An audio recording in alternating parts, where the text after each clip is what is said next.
Kita lanjutkan kembali teknik penjualan tab 2.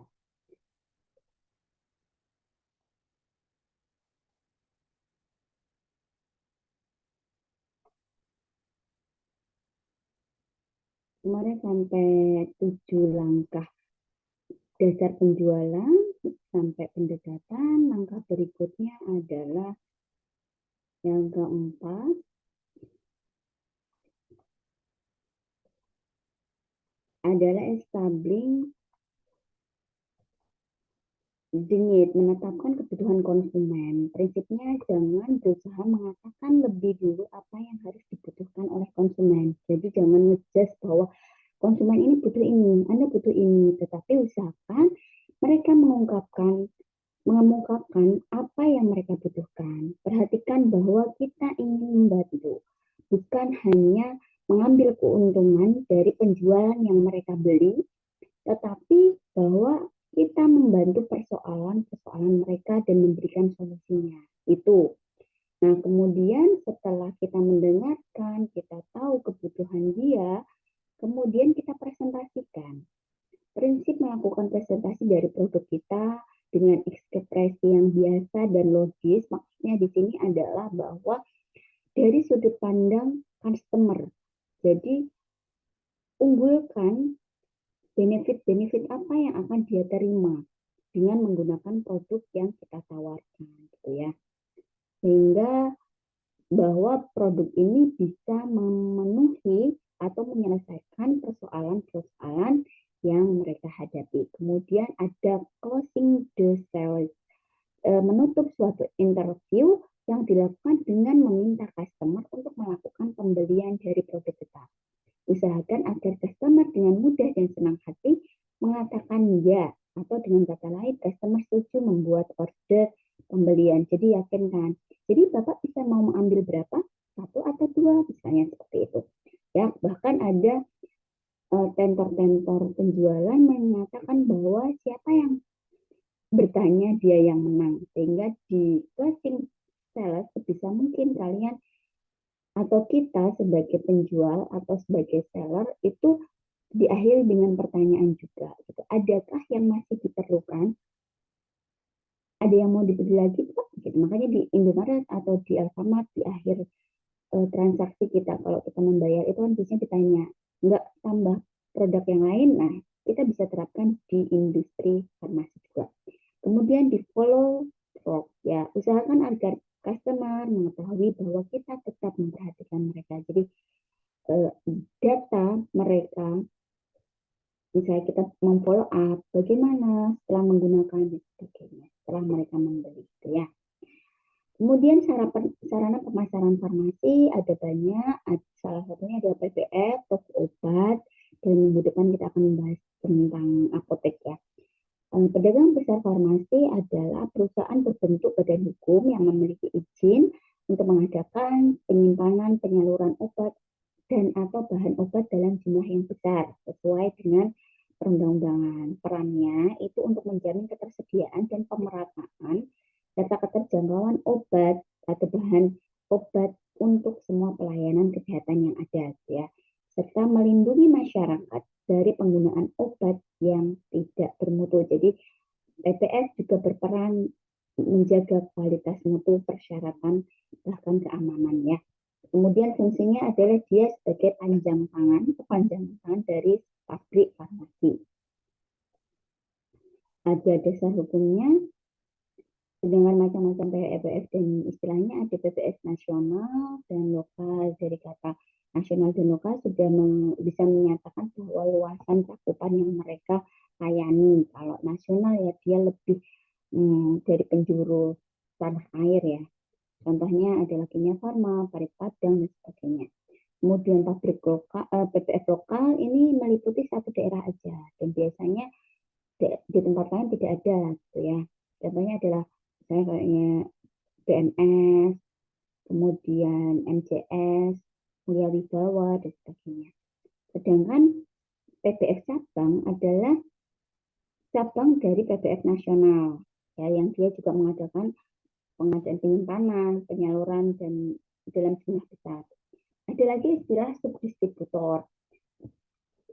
PBF yang memperoleh obat atau bahan obat dari distributor utama atau PBF nasional. Subdistributor biasanya obat atau bahan lebih komplit ya, biasanya lebih disukai subdistributor karena dia komplit dan karena dia bisa memperoleh dari beberapa distributor utama ya, termasuk juga PBF lokal.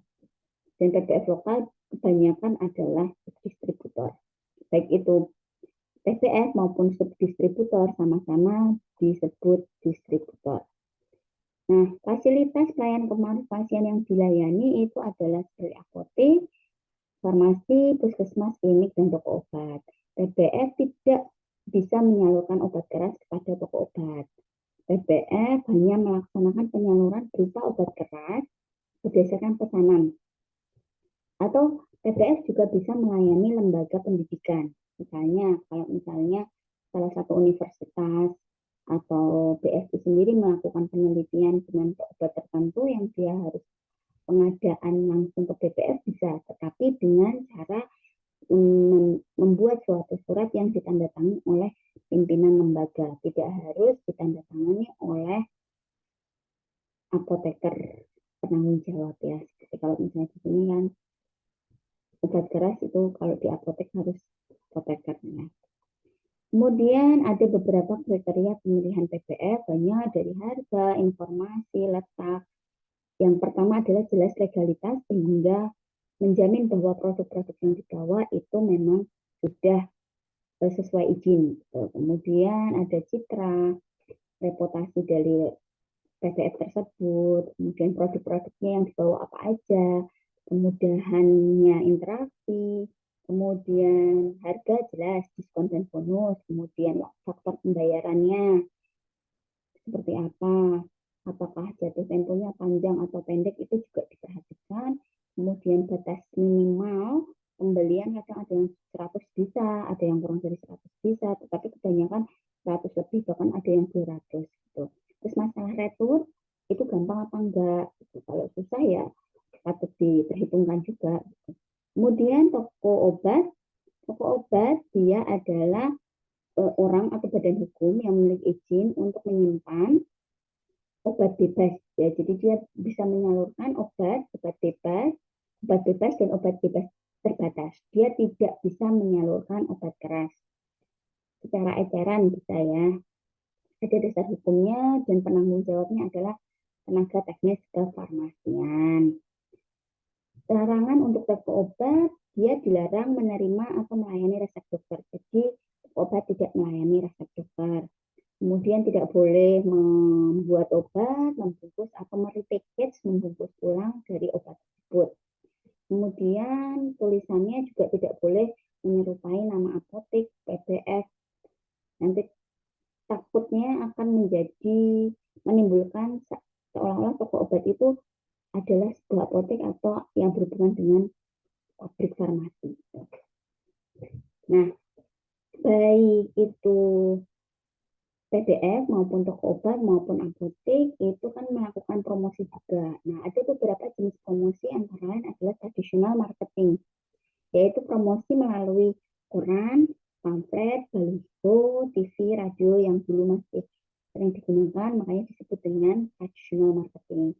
Kemudian digital marketing yang sekarang lagi benar-benar booming banget ya, yang sekarang itu melalui sosial media, melalui platform juga, bisa YouTube, Facebook, TikTok, Twitter, dan lain sebagainya.